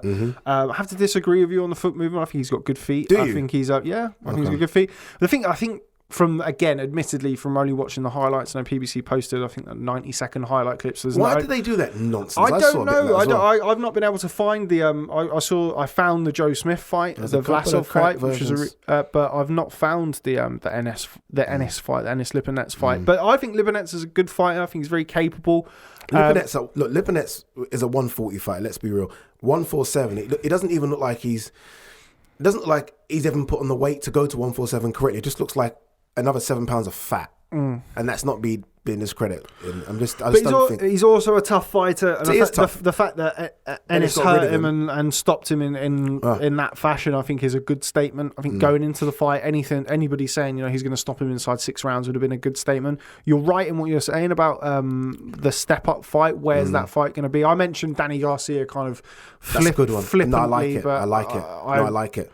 Danny's not going to want it, but I think he's moving. Yeah, again, what does he get from boxing Jaron Ennis? He's going to want to move up to 154. That sounds so strange for me. Him fighting Keith Thurman at 154 in a rematch, which I didn't really think of at the time. Like I was thinking, who could Jaron Ennis box? Oh, maybe Danny Garcia. And I tweeted, and everyone was like, he's moving up to 154. You casual. Yeah, but it's not. Yeah, really. Okay. If Danny is standing at 140, if he does. That's a good fight. But again, what does he get from fight? I hate this. I can't believe that we haven't seen Danny Garcia versus Adrian Broner yet. Personally, that's a fight that should really happen, shouldn't it? Make it sells. It's a money fight that in America.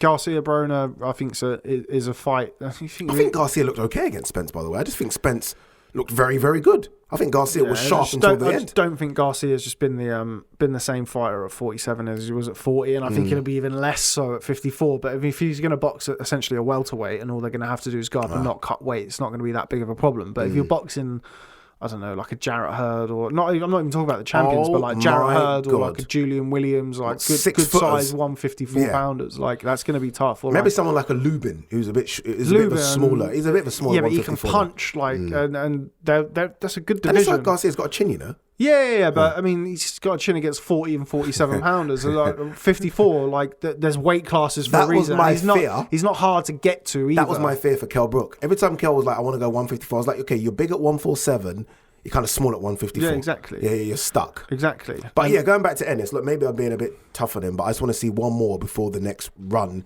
of crowning him the next thing. Almost a bit like Virgil Ortiz, where I thought I'd put on a really good performance against Hooker. I just want to see 1 or 2 more for both of them. I think the Van Heerden fight would have shown us a little bit more. Yeah, Van Heerden was tough. He boxed Van Heerden in his fight prior to the Lipinets fight, and that was called, I think it's a clash of heads in the second round or something. It was early in the fight, but he started that fight at a good clip, and he was letting his hands go. He was hurting Van Heerden, who's obviously a very tough seasoned campaigner. Yeah. So I think that would have probably shown us a little bit more. But look, stopping Sergey Lipinets in 6 rounds is a good win. A very good win. Yeah, okay. And it's just where he's going to go next. I'm not as informed on his political and promotional alignments and arrangements. I think he's a mercenary for hire. I think he will go I think he's got some sort of contractual dispute or something going on. I think I saw something about that. Always happens with these fighters eventually. Once they start to get to the level, they realise they're in these silly contracts and they want to get out. I don't really know what his situation is. No. But I think it's fair to say that he could well end up signing with if he's not already with PBC. And there's obviously a lot of 147-pound fighters there for him. I think he's ready to go personally. Like Tebbutt ready to go? Yeah, I mean, he's already got better wins than Crawford at 47 by beating Lipinets, so why not? You think so? Who's Crawford beat at 47? You think Lipinets is a better win than Benavidez? Benavidez is a 140-pounder. Lipinets. Yeah. Neither of them have got any good wins. I think he's ready to go. I think probably needs like I mean, for kind of the elites at 147, like all the elites, right. the top I agree. guys at You're 147, 27 and top 25 5 or 6 knockouts. fighters. Go. So Porter, Thurman, Garcia. Porter might fight him. Porter, like, the way Porter took on Ugas when you didn't really need to take... So Porter might fight him. Yeah, you can't really ever see him sort of turning down a fight. But again, he's trying to get Crawford. Yeah. And then, so... Crawford's trying to get Pac-Man. Exactly. There's a... Absolutely hate the welterweight division right now. There's a ladder, isn't there? Yeah. But I mean, I reposted a clip from an interview I did with Virgil Ortiz in November where he was talking about Jaron Ennis, and he said, like, man, I really want to fight Jaron Ennis, and I know he really wants to fight me. We're not going to be like the welterweights of today. We all want to fight each other. That's a massive fight, but not right now. I think we can build to that fight and make it a super fight. And you just think you're literally saying exactly what 147 pounders. Floyd has killed this for us. It's not just a Floyd. It's thing. The Floyd. Thing. No, it it's isn't. The Floyd. It's the money thing. No, it isn't. What is it then? Well, mate, how long did Sugar Ray Leonard take to box Marvin Hagler? Yeah, years and years and years. Building fights is not something that was invented by Floyd. No. But Sugar Ray Leonard still had a couple of good fights in between wanting to fight. He Marvin retired Hagler. for 5 years. And then came back. He didn't retire for 5 years. It took 5 years between him calling him out and making a fight. That's just one example. But like building fights is not a new thing, but it's sort of, I want to see them mixing it up with the guys who are not necessarily championship level now, 147 pounds. Yeah. Getting there. But again, how do you tell somebody like a Danny Garcia who's had a hard career, he's fought all of these guys, right? Now you got to go in and fight the stone cold killer who's 27-0, 25 Maybe knockouts. you fight someone like, I don't know, again, this is not even a step up, but just a Kavialaskas.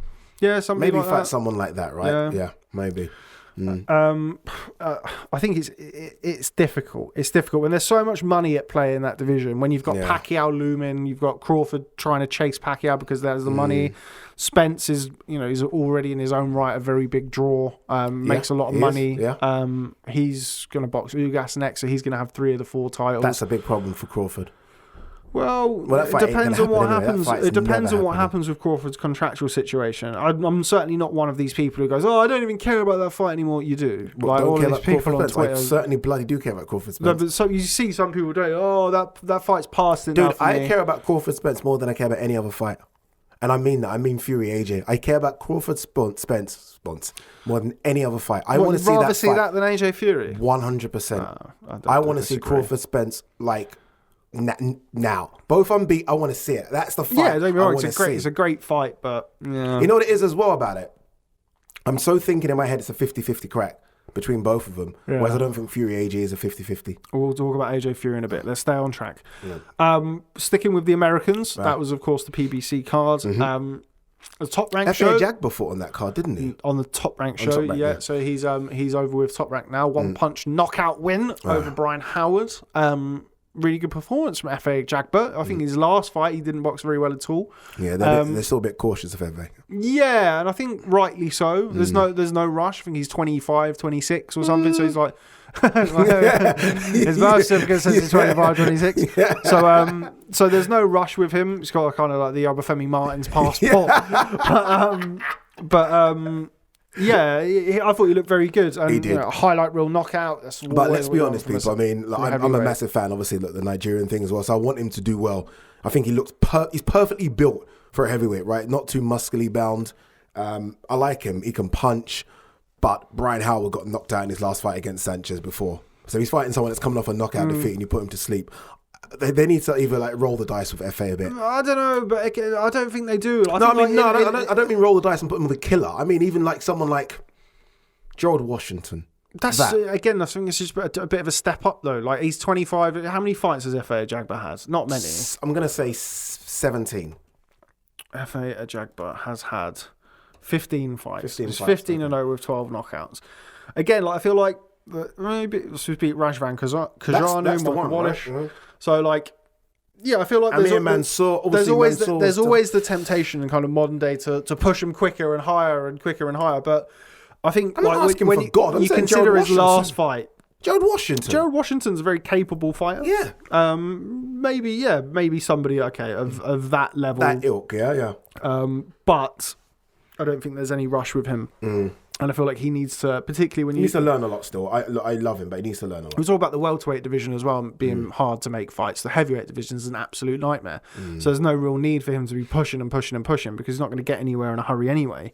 So, yeah, I thought he was good. Main event, Joe Smith Jr. versus Maxim Vlasov.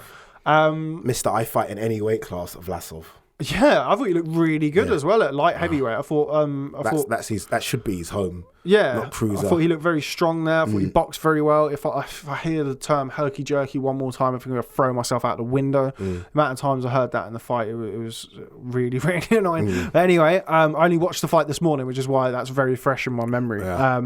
But yeah, I thought Maxim Vlasov. I think the world thought he won 7-5. I thought he was slightly unfortunate not to get the decision. He's not going to get the decision against the blue collar American fighter in America. It's just not going to happen. I mean, if that fight was anywhere else, if that fight's in Russia, he wins it. If that fight's in Europe, he might win it. But look, it was a good fight. And this is not discreet. It's not a robbery. I'm not like anything like that. You think it was a robbery? I don't know about robbery, but I can't. But you can't see more than 4 or 5 rounds. I can't get. I couldn't see 6 rounds for Joe Smith. That's the issue. People even talking, to give him a draw. No, you're right, yeah. I couldn't see 6 rounds for him. I thought he was getting backed up. I thought he was getting outboxed at range. Don't get me wrong. I think he landed the harder, cleaner shots. Left hook was working really nicely for Joe Smith. Very well. The right hand is kind of what we've conventionally come to expect from him. But I thought the left hook worked really nicely. I thought there were times in the fight where he hurt Vlasov, but I thought Vlasov, for large portions of the fight, was pushing the fight, was outboxing him when he was at range. And yeah, I think... You know what it is? Joe Smith had the moments, but if you're just scoring a fight, just score a fight, people. It's simple. You just, after every round, you just score it. There's no way you're finding 6 rounds, 5 rounds even. You're going to struggle to find 5 rounds for Joe Smith. Vlasov won that fight, but... It was a great fight, though, which is always early fight of the year candidate. I thought it was a very good fight, and Joe Smith. It's as much as I felt like Vlasov probably should have got the decision or should have got the decision. It's difficult to take anything away from Joe Smith. He's gone about things the hard way. Real credit to the sport. Somebody who has gone up through the school of hard knocks. I actually first remember seeing him against the Bernard Hopkins. That's the first time I ever watched him. Yeah, watched him box Andre Fonfara. So he knocked out Andre Fonfara in 1 round. Jeez. Fonfara was involved in some really good fights. He had that great fight with Nathan Cleverly. Beat Julio Cesar Chavez. Knocked him out. Yeah, first man to knock out. First was stop him. He quit. But didn't want to get up, did he? But I think Joe Smith Jr. is a real testament to kind of real humble guy, nice guy, real kind of guy, funny. Kind of got like a bit of like dry wit and dry humour about him. I wonder if Bivol watching that. Obviously, Bivol's beat him already, but I wonder if him watching that thinking, I might want that world title. Well, yeah, it depends on what's happening. Obviously, he's got to get past Craig Richards first, who we've already spoken about. Well, look, Tony Sims is training them well. Yeah, no. I could have himself another world champion. But I saw 1 or 2 people kind of talking about the Beterbiev-Adam Dines fight and how Joe Smith Jr. might match up against Beterbiev. I still don't really see how Joe Smith beats Beterbiev. Yes, I grimaced when you said it, just because seeing how Vlasov hit him. Beterbiev just, and you can hit Beterbiev, by the way. I mean, you can crack him, but he's a bit of a monster, that kid. The way he walks forward. I'm not keen. Like, I'm happy that Joe Smith won a world title. Right, that would have been his dream. And there was times watching him early in his career where I didn't think that was possible. So well done to him. Won a world title. I don't know what next. Could be. Well, he'll have a mandatory, but I don't know who the mandatory will be. Whether or not that will be decided. Callum Johnson's knocking around. Gilberto Ramirez, Zerda Ramirez, shout, right? Moving up. They fought, didn't they? No, sorry, Vlasov. Sorry, Vlasov fought Ramirez.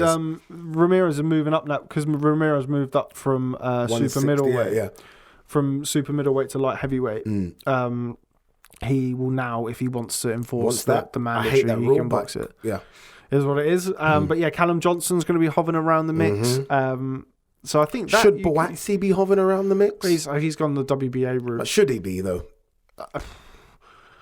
I mean, he's in the mix, and if you're talking about kind of top 15, top 20 light heavyweights in the world, I think he's definitely in that mix. But the fact that he's now changed coaches, we're due to see him. I'm hearing that we're going to potentially see him on the Devin Haney, Jorge Linares undercard. Okay, cool. At the end of May in America. I think Eddie's already shot down the idea of him fighting anyone of note. He's not going to though, because he's coming off the back of that Kalic fight, which was a tough fight. He's made changes to his team, quite dramatic, drastic changes. Yeah. It's not like he's just nipped to a different gym in London, or he's left the country. Yeah, so and to train with somebody like Virgil Hunter, it's Virgil. I spoke to Suleiman Sissoko, of course, from 258 as well. Out there as well, isn't he? Yeah, so he trains under Virgil Hunter, and he'd done essentially 2 years of solid work with Virgil Hunter as well as his coach back in France, and I feel like you could really see the improvements when he boxed on the Chocolatito Estrada undercard. Run for I don't see it being 2 years before he boxes anybody of note, but I do see this fight and potentially the fight after as building fights. Yeah, exactly. So he's 28. It's not like he's 31, 32. Yeah. And yeah, I think we'd all like to see Joshua Buatsi in a stiffer test, but Virgil Hunter's forgot more about boxing than I will ever know. 100%, so I think that he'll understand where he's at and what to do with him. But it wouldn't surprise me if we saw Callum Johnson boxing for some sort of eliminator, maybe Callum Johnson versus Zurdo Ramirez. But if you're Zurdo, you probably just go straight to Joe Smith. Yeah. If you can, you just go straight there. I know Callum Johnson was talking about boxing Joe Smith. That would be his dream fight. I think that's an action fight. By the way, how really good is that fight? Really good fight. Oh, that's a good fight, right? Really good fight. But again, Callum Johnson, we need to see him back in the ring. When was the last time Callum Johnson boxed? Callum Johnson hasn't boxed in a long time. Year and a half. Yeah, I don't think he would even be able to go into that fight anyway. So he last boxed Shawnee Monahan, who of course is from. When was that? When was that? March 2019. So two years. So he's boxing on the 24th of April. He returns on the Denzel Bentley Felix Cash undercard, which will be his first fight in 2 years. So he needs to get through that, and I'm assuming probably one more, and then maybe try and work his way into a WBO ranking slot to get that shot against Joe Smith. But yeah, I think a good fight, provided Callum Johnson is what we remember him as. And he's had periods of inactivity throughout his career. Of course, his dad was unfortunately very ill. So yeah. Let's just see what he looks like, right? Let's see where he goes from here. 100%. My laptop has just died, so I'm just going to check where we're going into next, so I can do a nice little... Love how you're fully prepared and... Okay. No problem.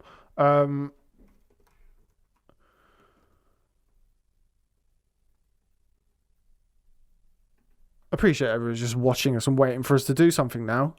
Yes, so going from here, of course, all of the talk recently has been Anthony Joshua versus Tyson Fury. But before we talk about Anthony Joshua versus Tyson Fury, Boxing Social's Andy Purwell took a trip up north to see John Fury, father of Tyson Fury, the WBC heavyweight champion of the world.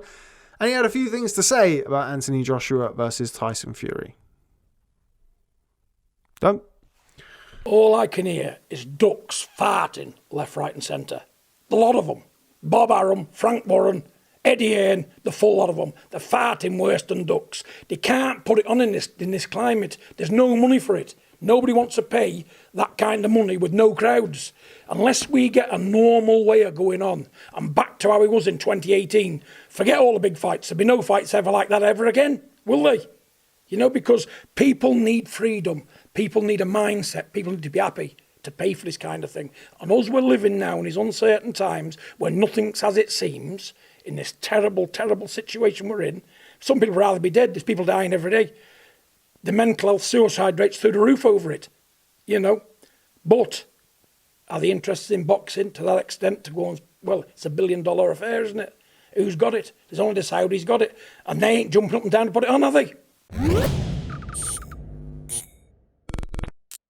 So that was John Fury at his rampaging, ranting best. I always wonder what Andy's face looks like when he's doing that. When he goes that, yeah. I love Andy to death, but I can imagine him really... Mate, I think they've got a great relationship. It's a weird relationship. I don't know how it stemmed and where it's come from, but it's really good. Two polar opposite people.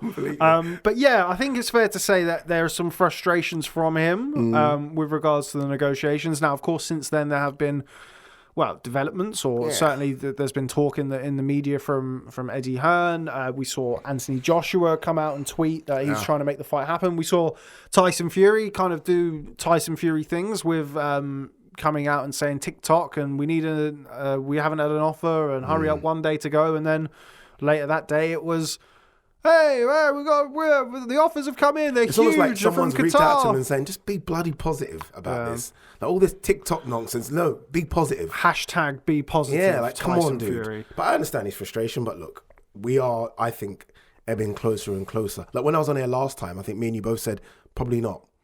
Where are you now with it? What do I think? Yeah. I still don't think the fight happens next. But I'm a natural pessimist. But I don't know. I think it would just go against everything that we've kind of come to expect from from boxing in general. We've spoken in this podcast alone about, oh, well, you know, he's not going to fight him because of this, and he's not going to fight him because of that, and this, and what does he get from fighting him? Like these fights, they don't. No, they but don't this get is the made. one where all those answers to that, they're done with this fight. Like this isn't a case of, yeah, but what does he get from doing that? And Yeah, there's but not you're enough talking money about the in that. fighters. What about the broadcasters, the promoters, like everything that There's comes too with many making cooks a in the massive. kitchen. Well, there isn't. There's It's too just many the cooks. same amount of cooks for every big fight. Everybody needs to be satisfied when you're making a fight that's worth hundreds and hundreds of millions of dollars. That's why I think the fight happens. Because there's just far too much money on the table. Where's that money going? It's not going anywhere, is it? And we're in Well, we're but still in a pandemic. The risk is, as we know in boxing, right? I mean, you keep rolling that dice, your numbers aren't going to come up. So if it doesn't happen next and AJ's got them fight Usyk, right, because of the WBO situation, I mean, I'm not 100% certain that's a winnable fight. I mean, I think I'll make him a favourite, but it's not like, oh, this is an easy kind of walkover fight. Yeah. And then Fury, you never know, right? A nasty cut again like he got against Volin. Who knows? Why keep rolling the dice like this? We've done that with AJ Wilder, and the numbers didn't come up, right? Ruiz caused a problem, and negotiations caused a problem. Stop it. Just stop and make the bloody fight. But it's not as easy as just, oh, well, you know, it's not as easy as just make the fight next because that's the fight that wants to happen. As I say, there's a lot of people who need to be satisfied in order for that fight to happen. Having crowds, having travel, there's talk of it happening in Wembley Stadium. How is that possible when you don't know how many people are going to be allowed into Wembley? I think he just does that to appease the nagging Brits. Sadiq Khan came out and said, we'll support it, right? Yeah, but with how many people, you don't know until it gets to there. How do you say to AJ Fury, right, you're going to fight at Wembley, we don't know how many people are going to be in there. Could be 25%, could be 50, could be this. We'll find out 4 weeks before the fight, and then that will determine how much you get paid. But I don't know. I think I don't think. I'm trying not to be negative about it because I would love to see the fight. Well, it's not really being negative, is it? This fight was announced last June. Yeah. So I mean, I'm not being negative, am I? It's just being the announcement of that. Yeah. So the fight was announced last June. Eddie told me in January it would be 2 weeks. Yeah. So it's not about being negative. It's just you've been through the BS. And also, you know how this works. when Deontay Wilder was boxing Tyson Fury, I listened to Eddie Hearn in every bloody boxing social interview say, well, there's no date, there's no site, well, there's no fight then, is there? Blah, blah, blah. And now, but look, that's very interesting. What you're hearing from Eddie and what we're hearing from even Tyson Fury with the video that he released, it looks as though it's going to happen, which would be great. It's not the convention. All it looks it's not like the right norm. now is that they know now the site fee, right? So they know the amount the locations are willing to spend on this fight. But do they? We had an announcement today from Anthony Joshua that they had their first announcement. Or last night, there was an announcement that they had their first offer. Well, that's going to have to be gone through. There's going to be X amount of other offers. If this fight has to happen in July, it absolutely has to happen in July, then it needs to be wrapped up soon. I don't want to see this fight without proper drug testing either, because I think it sets a horrible precedent for the rest of the sport. There needs to be 16 weeks VADA for it. So if you're going to have 16 weeks VADA, it needs to be set up soon. Now, you set a dangerous July, precedent for the rest of the sport if you go into that fight with 8 to 10 weeks drug testing. That's just... And there's an awful lot of stuff that needs to be sorted out. The biggest British boxing fight of all time. It needs to be done correctly. Well, there's loads of stuff that needs to be sorted out with it. Like, how much is Eddie Hearn's deal with Sky Sports playing a factor? Anthony Joshua's got a fight left with Sky Sports. Why does this fight absolutely have to be in June or July this year? Is it because that's the way that to get it on Sky, and Eddie needs to be involved with it on Sky? There's a lot of questions that need answering. But it's funny you say these things, right? A lot of the things you're saying right now, a lot of the maybe the lower level boxing fans don't know. They're just like, oh, get the fight on, why? But obviously you're explaining as to no.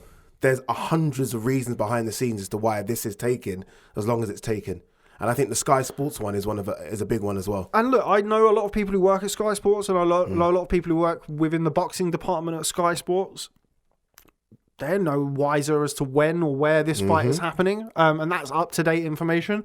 There are people within both sides of Anthony Joshua and Tyson Fury's camp who have no idea when or where or this fight's happening. So, Do you think this fight actually happens? yeah, it would definitely happen. Definitely Happen. But like, even if Anthony Joshua gets beat, it doesn't matter. Or if Tyson Fury gets beat, it doesn't matter. He can still make the fight. Yeah. Will it be as big as it would be now? Well, it depends. Like, if they make the fight next, it's probably it's a bigger sporting spectacle, get the undisputed heavyweight title, etc. But in a year's time or whatever, 18 months, not even then, like, do it at the end of this year, you can have full crowds, you can have British fans travelling, you can have all sorts of stuff. Like Vegas, at the minute, there's talk about there's being offers from Las Vegas for July. Vegas is 50% capacity, and they're talking about bringing it back, like scaling it back to make it less than 50%. It just behooves me that boxing promoters, networks, fighters, managers would go, I tell you what, we could make an extra 50 million on the gate if we wait 6 months, but let's do it now for the fans. It just doesn't, like, and that's not me being negative or having a go at anybody. Like I said before, about like people make out that Leonard, Hagler, Hearns and Duran were jumping in the ring with each other every 2 weeks for 20 quid each. Like, it's not how it happens. Like, go back to Sugar Ray Robinson and fighters like that. Like, fights didn't happen just like that. Yeah. It's not a new sensation. No, in of course. boxing. I mean, when I say recently, in the middle of a Pac-Man bastard Floyd. pandemic as well. Like, it would break the norm massively if the fight was to happen next. And I would love it if it did. But again, the fight was announced last June, and we're still at getting offers stage. The deal was done last June. We all heard it. But then, as you say, we're in a pandemic. Exactly. So I don't necessarily feel the fight will happen next. I could be wrong. So you think there's more probability of it being Joshua Usyk next than it is Joshua Fury? I don't know. I don't know what's happening with the WBO. I'm due to catch up with Alex Krasiuk. Of course, got one fight left with Alexander Usyk in K2. Usyk's looking to do his own thing. Usyk 17 promotions. Yeah. How that's going to fit in with everything, I've no idea. But the WBO, again, like the WBO, haven't we been waiting for an announcement for Usyk Joyce for however long? Yeah, but they're obviously waiting on Fury Joshua. Yeah, because you can't make an interim bout for the WBO unless the champion is otherwise otherwise unavailable, either having injured, suspended, or in another fight. That's not happened. Deontay Wilder hasn't announced a fight yet. Why? Because his case with Tyson Fury's not been settled. Everyone's waiting. For various different reasons. Yeah, everybody thinks it's just going to go pow. And it might well do that because there is a lot of money at stake. And, at the end of the day, money will solve the vast majority of problems in anything, but certainly in boxing or combat sports. Well, there can be more in 6 months. That's just a fact. No matter where you have it, you can get more. You'll be able to get more people in on the gate. You'll be able to get Brits travelling out. If you did that in Vegas with 100% crowds, you'd get 20,000 Brits travelling over to Vegas. No problem. No problem. Yeah. And then I would hate that fight to happen in Vegas. I don't think the fight's going to happen. Certainly, the first fight's not going to happen in London. No, because of all of the things that we've just discussed. I think the fight will be in the Middle East, and the reason I say Vegas is that why am I waiting up till 5 a.m. for an all British dust up? Sorry, Andy Purwell messaging me to say that he's waiting to get through Homeland Security, so hopefully that goes well. He's currently in Miami for Williams Andrade Williams. Yeah, but yeah, going back to kind of AJ Fury. I don't necessarily think that the first one is going to be in... So I'm worried now that he's not going to get through Homeland Security. But anyway, I don't think the first one is going to be in Wembley. Again, you've got the Euros over here. Apparently the Euros, the quarterfinals and the semi-finals have been told... but they've got, I think, 50% capacity or 30% capacity or something like that. But you're going to have AJ Fury there. Like, again, I can't see how... No, I think the fight goes to the Middle East. Like, I'm hook, line and sinker the fight goes there. What, in July? Yeah. How hot is it going to be in July, mate? Extremely you were over hot. there with us in December and it was hot. Yeah. Wasn't it? Yes. Like, and there's nobody walking the streets in Saudi when you're there because all of the locals know it's too hot to walk anywhere. And that's their cool season in December. You got all of us walking around with short... Well, I'm always in sliders anyway. But like shorts and sliders and flip-flops and stuff like that. In July, mate, you have any idea how hot that's going to be? Which is, I guess, why they're doing the World Cup in Qatar, right? like Football World Cup in the winter. If there's all sorts of talk about that as well. So I don't know. Dude, you're not filling me with optimism here that this fight happens this year. I think I don't know. I really don't know. And I think Okay, so I think only a very, very small number of people know whether the fight is going to happen this year. if the fight, let's just say December. Let's just put that out there as a date. Do you think they need to have interim fights in between? Yeah. Tyson Fury. I don't believe for 1 minute Tyson Fury goes straight into the Anthony Joshua fight in the back of 18 months inactivity. Yeah. I cannot see that for the life of me. That's crazy, right? Tyson Fury is a boxing thoroughbred. He knows everything there is to know about heavyweight boxing. He's an absolute scholar, historian of the sport. I cannot see him going into the biggest fight in British boxing history on the back of 18 months of inactivity. Just cannot see it. Like whether he goes and boxes like a Carlos Takam or somebody like that, like another one of top ranks heavyweights, and then blows the cobwebs out. We don't know. Anthony Joshua could fight Alexander Usyk, or he could vacate the WBO title and box Dillian White. I think that's an interesting fight. That's a fight that Anthony Joshua, Eddie Hearn have been wanting to make for a long time. They tried to make it last year. Remember? Was it last year or the year before? It was the year before. The year before. And they tried to make it there for Wembley Stadium for that, and Dillian White didn't like the contract. And it didn't happen. Now, since then, Dillian White's been knocked out. He's gone to the back of the queue for the WBC. Not the back of the queue because he's just won the interim title, but there's no mandatory date been called yet. If Tyson Fury is indeed going to be tied up doing this or that, and let's be honest, Uncle Mauricio, I love you. What would you rather see? Dillian White versus, AJ White or AJ Usyk? I think AJ Usyk's a better fight. Yeah. I think it's the better fight. But just the build-up. The build-up of AJ White would be really good, really spicy. Really tasty. But if you're Dillian White, you've turned down that shot once. Are you going to do it again? No, absolutely not. After you've been, chinned by Alexander Povetkin and, the WBC, and not going to be lining up to do him any favours when it comes to the mandatory situation. And let's be honest, they will allow Fury to do what he wants because that's what not just the WBC but all governing bodies do. AJ White does big numbers. Yeah, of course it does. Very, very big numbers. Of course it does. It's a big fight. Yeah. And, I'm excited about it inside now, although I'm very gutted about what you're saying about AJ Fury. I'm actually thinking about AJ White. I'm a guy who has nothing to do with AJ Fury. Nothing to do with AJ Fury. So the fight could be announced by the time we get out of the bloody podcast. We don't know. So. We don't know, and we've been hearing, and also like a lot of I've spoken to people in kind of both camps who have said, look, we've heard nothing, we don't know. But I've also spoke to people who are with both camps and connected to both camps and say, yeah, it's going to happen, or I think it's going to happen. So you don't know. Such a strange one. Yeah, you don't know what people are saying. I'm too invested in it. I'm too emotionally The only thing I will say is that I just feel it would be a drastic shift from what we're used to seeing in boxing. If it were to happen. And by the way, it would be a great thing. Like that would be brilliant if we could kind of step away from, we'll make more money here, or make money there, by doing it here or waiting here or building the fight, marinating it or whatever. Yeah, I get that. That would be brilliant. But the funny thing is, realistically, is that going to happen? Eddie couldn't make Katie Taylor versus Amanda Serrano. Love that. Because the money that wasn't there to do that. Like, we've heard Bob Arum talk about he can't make a Naoya Inoue versus John Raul Casemiro because there's not enough money. Not enough money. So, and I get that. Yes, you're going to get a massive site fee for Joshua Fury. I get that. But you can still get a massive site fee for it if it happens in November, and you get an extra 50 million on the gate. And the broadcast situation... That's not guaranteed. What isn't guaranteed? That, what you're saying, what? In terms of, in 6 months you get a massive site fee and money on the gate. Like, they're both just going to win their next fights and it's easy, and we get there. We're rolling the dice again. Yeah, okay, but look, but you would have various issues not there in 6 months that are there now. Yeah, both boxers not being there. If AJ just vacates the WBO title, he can fight who he wants next. That's the solution. Fury's not really asked about an undisputed title fight. Yeah, Fury doesn't care. Fury doesn't care. I think AJ cares more about it being undisputed than Fury. I think if you gave them the option to have it as an undisputed fight or to make an extra X amount of millions, I think they'll take the X amount of millions. Shout out to DMX there. Yeah, shout out to DMX. So yeah, that's kind of the situation from my perspective, or at least from the things that we're hearing. What does White do next if it isn't Usyk and it isn't an AJ? What does White do? I don't know. He was talking about, it's not really what you want to hear. He was talking about wanting an easy fight. He did, didn't he? But I think that was tongue in cheek. I wasn't quite sure if he was being serious. Trevor Bryan for the WBA regular. I mean, wow, look. Puts him high up in the WBA rankings.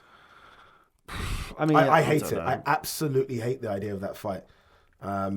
It's not going to be, obviously, Hunter Hrgovic. Which we still don't know what's going on with that. Mm-hmm. What about Jerry Forrest? Got a draw against Zhang in his last fight. He's game as a pebble. Mate, how game is it? Like, really, isn't he? He got knocked down 3 times in that fight. And people and he still got a draw. So, that's crazy. If you're Dillian White now, I think probably now you stop rolling the dice. What about Charles Martin? What does he get from it, though? Nothing. He wants an easy fight. He gets nothing. But is that an easy fight? Champion. No, it's not. It's a good It's not an easy fight. Yeah. Nothing. For me, I've said this about Dillian White, and I get a lot of stick for saying it. Because I said, like, he's closer. Like, I think Adrian Fury is so far above him, but he's closer to the guys between sort of 4 and 15. Like, what about the Deontay Wilder fight? That's what's been talked about. Take my money now. Yeah, that'd be a brilliant fight. Take my money now. But again, if you're... Again, build up. Yeah, the build-up would be brilliant, and the fight would be massive as well. That's a legit big pay-per-view fight. It's a massive fight, but is that realistic? Is that likely to happen? It's not. That's why I don't get excited about these things anymore. It's not going to happen. Dillian White's not going to come over here and fight. Sorry, Deontay Wilder's not going to come over here and fight Dillian White. It's not going to happen. Dillian White probably will go to America, but it's just not. It's not going to happen. It's not going to happen. We've spoken about all of these fights that are not going to happen. That's boxing. But AJ Fury is going to happen in a pandemic, yeah? Oh, look at you. Well, it's true. Do you understand my scepticism? And it's not being negative. No one would be happier than me if the fight was happening. We make a fortune on AJ Fury. I'd love the fight to happen.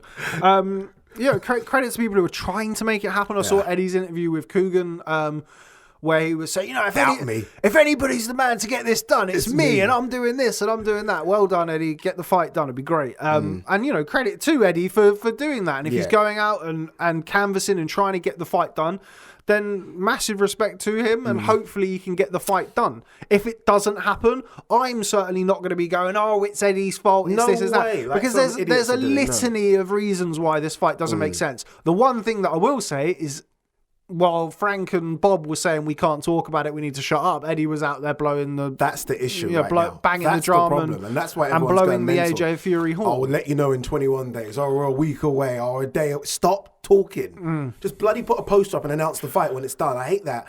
21 days. Also found his if anybody can make this fight, it's me. I'm the only one who can make this fight. Couldn't make Joshua Wilder, but Wilder Fury boxed each other twice without Eddie Hearn's involvement. So I'm not sure how much weight there is to, if anybody can make this fight, it's me. I think Bob Arum's made a fair few big fights in his time, as is Frank Warren. He's been around a lot. But whoever makes the fight and however they do it, I do hope it happens next. I just don't really see it personally, but I could be just wrong and bitter and twisted, and hopefully I am, and we get to see those. You are wrong, bitter and twisted. I really hope all those things ring true, because we need to see this fight. But look, if it doesn't happen and Joshua fights Dillian White, I'm not too fast. I wouldn't mind seeing that again.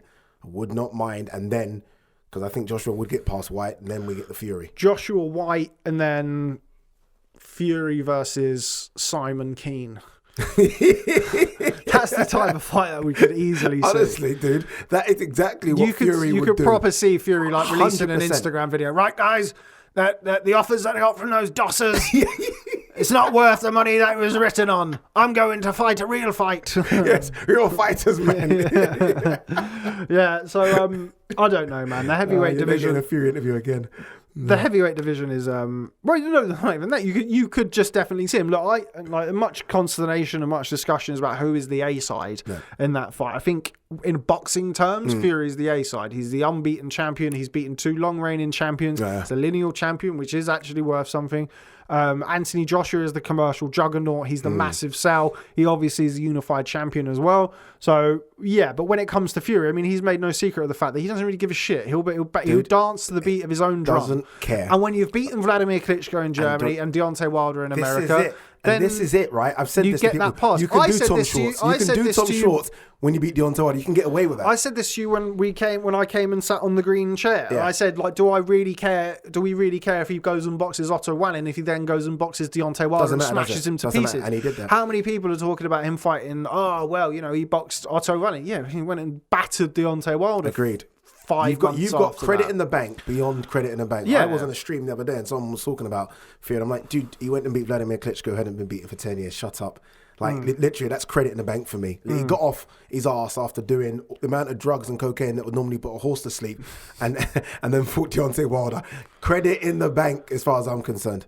Okay, and coming up next, before we wrap up this week's episode, we caught up with Jamel Herring following his stoppage win over Carl Frampton out in Dubai. Here's what he had to say.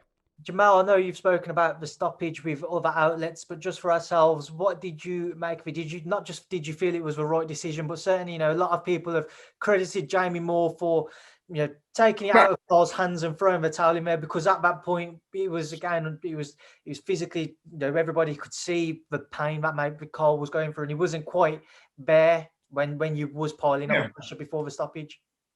No, I thought Jamie did the right thing. I thought Jamie did the right thing at the time, which was say protect his fighter, especially in the recent years we've seen too many athletes get hurt, and that's why you kind of even I seen when Jamie was standing up. I seen that people, because some people was saying why did I turn my back? I seen Jamie getting up with the towel.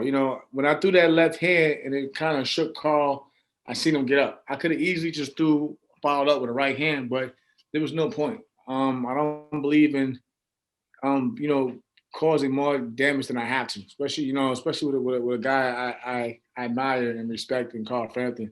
There was just no need. He was already a defeated man, and like I said, I did my job, and I'm glad that Jamie did his, which was looking out for his fighter first. And I hope right now Carl is home, healing up, but more importantly, I hope he's recovering well in terms of mentally. And everything's going. His motor skills and everything is going well together.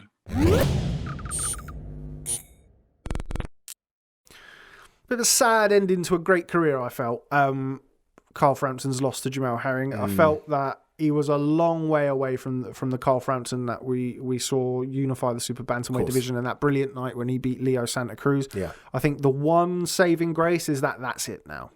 That's it. There leaves no room for thought. No, 100%. You're right. That's the good thing. It shuts the door on any thought of, I could have done this, could have done. No, you're done. You attempted to become a free world champion. Fair dues. Jamel Herring looked just so much bigger, stronger, better. Right? I know people don't like. People keep saying bigger, stronger. No, he looked better as well. Aside from that, I was just so disappointed for Carl.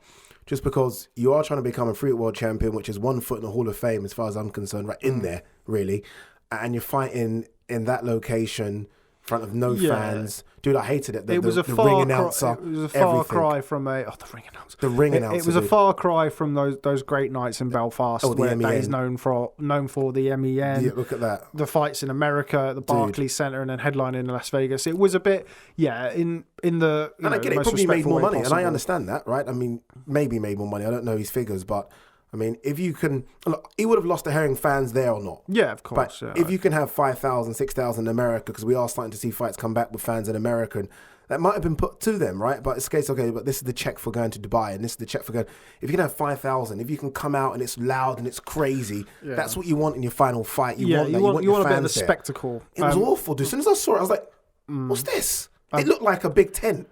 And it I don't know what the setup was out there, but I agree. You kind of want Carl to have, and at the end of the day, he'll be remembered as a great fighter with a massive fan base, and those brilliant nights that he gave us all. I remember kind of before I worked in boxing, staying up to watch him beat Leo Santa Cruz and cheering when the decision came out. That Scott Quigg one where Barry McGuigan, and it was almost upset me, but obviously, look, the situation, I'm not going to get into that because I don't know about it, but the situation with Shane and Barry, just those nights, I remember those nights with those three, and Barry just almost like veins from his neck, and especially the one where he beat Scott Quigg, and he spoke about after it, in the aftermath of it, saying, how does it feel to come and, beat Scott Quigg in his back garden? He's like, wait, this might be Manchester, but this is Ireland now, because of just the numbers and the noise, and I thought, all those nights I remember. Yeah. So then to see him do that interview in the ring after with that awful announcer and just no one there.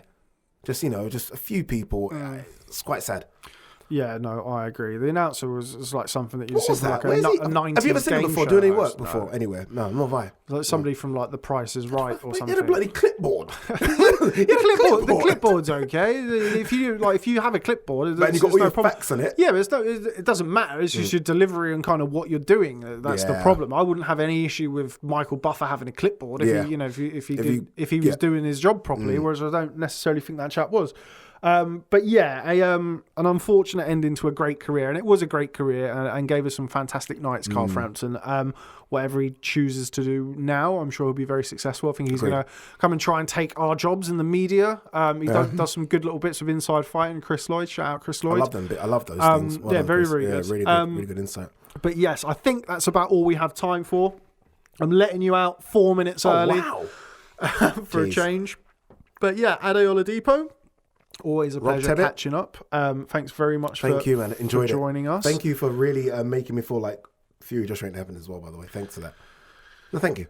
We'll wait and see. Look, as I say, we could well get an announcement today, tomorrow, or the end of the week. Eddie said last week that it wasn't a binding deadline. It was a self-inflicted deadline that they'd put on it. So who knows, man? Like I've been wrong about loads of stuff previously. Quickly, I know you've already done this, the Andrade Williams. Yeah. What do you think happens? I think. Sorry, I've only got 3 minutes, but sorry. What do you think happens? I'm gonna stick to my guns and say Williams beats him. Ooh. Yeah, I'm gonna say Williams beats him. I think Andrade is. I think Andrade shows. I think levels it's the here. right, I think the he shows right levels time. here. I think don't get me wrong. Look, he's favourite for a reason. This is such a crazy one to the point where this think, could be a blowout. By the way, it could be, or Williams causes a problem. Andrade could outbox him for 12 I do rounds. not see Andrade winning 12-0. It could bite me in the arse, but I do not see 120, 108. It's going to be really interesting. I think Andrade could Andrade's the favourite for a reason, and I could definitely see a 116, 112 Andrade. Okay, but I just feel like it's the right time for Liam Williams. I feel like that's big, you know. I feel going like to America and becoming world champion. But is again, big. I know Andrade's not done anything, and I agree. And even when he has done anything recently, he's looked awful, looks sloppy. You know, he's considered a very slick southpaw, but he does things. I'm like, what are you doing? You need to falling over your feet. So he does weird things. But I just think Andrade's gonna just be too good in the night. It certainly wouldn't surprise me. But yeah, I just got a little feeling. I got a feeling, something like that. Anyway, before he carries on singing, thank you very much for joining in and tuning in, rather, to episode 16 of the Boxing Social podcast with me, your host, Rob Tebbutt. With him, Ade Oladipo. Was that what you was doing? What? I thought was you doing that? We can fist bump. Okay, fist bump. Covers. Okay. Well, no, it's April 12th. Hey! Thanks very much for stopping by. We'll see you next time.